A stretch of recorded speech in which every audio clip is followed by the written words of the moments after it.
Jessica Wimberg, and I'll be your first negative constructive.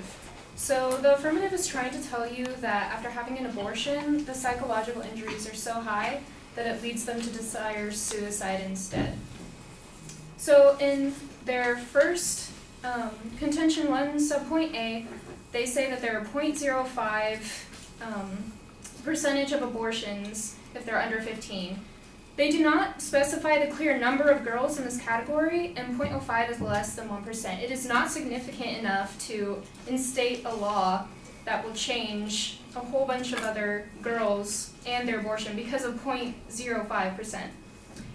If you look at subpoint B, they say that abortions will raise the risk for mental health problems.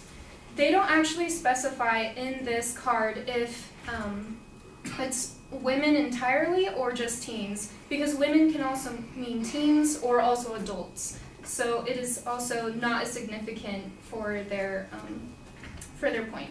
If you look at subpoint C, they say that teenagers are at a higher risk for psychological problems after an abortion, and they say that teenage abortion patients suffer suicidal thoughts, and also 20% or 28% actually attempt suicide. Teens normally go through a depressive stage during puberty, so a lot of teens are already depressed. It's not as significant because they're saying that this is a big problem, but they're usually depressed anyway, so it's not like this is not normal. And also, like subpoint A, they also don't mention a clear number of girls for this card. In subpoint D, they say that the suicide rate after an abortion is 6 times greater, and that women who had induced abortion suffered a mortality rate that was 4 times greater than for women who delivered their babies. Again, it does not specify if there are teens in this evidence or if they are just women who could be above 18 years of age. In subpoint E, they say that there's a 6 to 10-fold increase in suicide attempts among adolescent girls who aborted. And I have a card that says there are still no exact figures. They're saying that 0.05% of abortions were under 15 for subpoint A, but they also don't say what that number is. In this card, they say that they're suffering from low self-esteem, but they also don't mention the actual number, so it is not as significant as they could be pretending it is. There could be a very low number of girls being affected. Overall, for their storing the significance, they're proving that women want the abortions, but they don't prove that these cards have the parental consent involved or the lack thereof. They're not actually proving that this is without parental consent. So it is it's not only not unique to us, but it also is not significant because it's not proving that this is from a lack of parental consent that all of these problems are happening. In contention 2, they say for subpoint A that parental consent laws reduce the minor abortion rate by 19%. Minors will also suffer serious physical injury if the law is universally required. Ostowski, J.D., Ostowski, H.J., teenage pregnancy, psychosocial considerations, Klin, Obgen, 1978, and if parental involvement were universally required, some minors might suffer serious physical injury. Disclosure of the pregnancy may also cause serious emotional harm to the minor, and parental notification often precipitates a family crisis characterized by severe parental anger and rejection of the minor. They're not going to solve this problem. In fact, we'll even mention in our disad, as well as this card somewhat is hinting at, there's also, for this 19%, we're going to talk about in the disad that its decline in abortion means there's more full terms causing more harmful effects, and we'll get to that in the disad. For subpoint B, the parents are the appropriate medical decision makers for their children. That's what they would like you to believe. But in this card it says that restrictive laws given to judges the power to say no to a teen's private decision.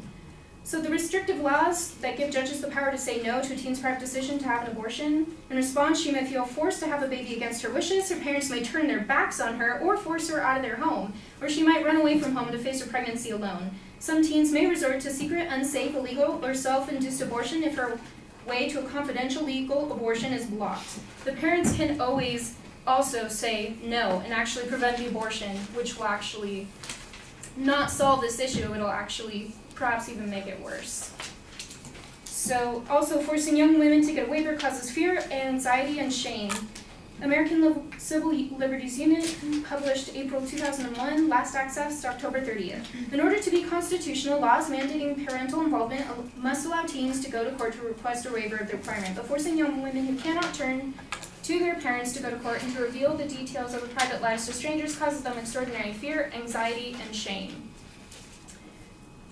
Furthermore, in subpoint C, it says that parents help their children through the tough challenges that an abortion brings. Some parents actually do not solve this issue. They can also make it worse, but they mostly don't solve it because they won't help their children. They'll actually make them suffer more because of this abortion. And so the girls are actually even more at a disadvantage, as we'll mention in the disadvantage. So this can actually not solve the problem. It says, it's staff writer from ACLU, April 1st, 2001 and April 31st, 2013, the minority of teens who do not voluntarily consult a parent generally have good reason not to. Many come from families where such an announcement would only exacerbate an already volatile or dysfunctional family situation. One study showed that. Cross-examination? Sorry. Okay. In response to contention 1 subpoint C, you say that teenagers are going to be depressed anyways because of the puberty that they're going through. But is that so severe that they attempt suicide or debate suicide? It actually is. There are also studies that are done on the side of teens who are just going through a difficult psychological state already because of puberty. There are a lot of other influences that can cause someone to want to commit suicide. So do you have any it's evidence not to support that? In here, no, because it's about abortion. So In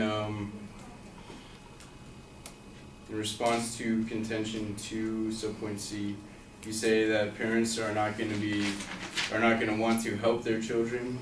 They could even make it worse or such abuse or kick them out of the house. But do you believe that there is a large enough number of families that would do that to their children for it to be significant enough? yes, I do.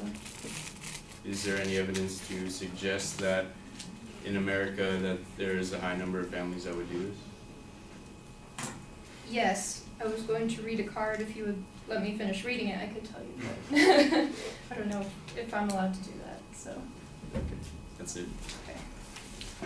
Excellent.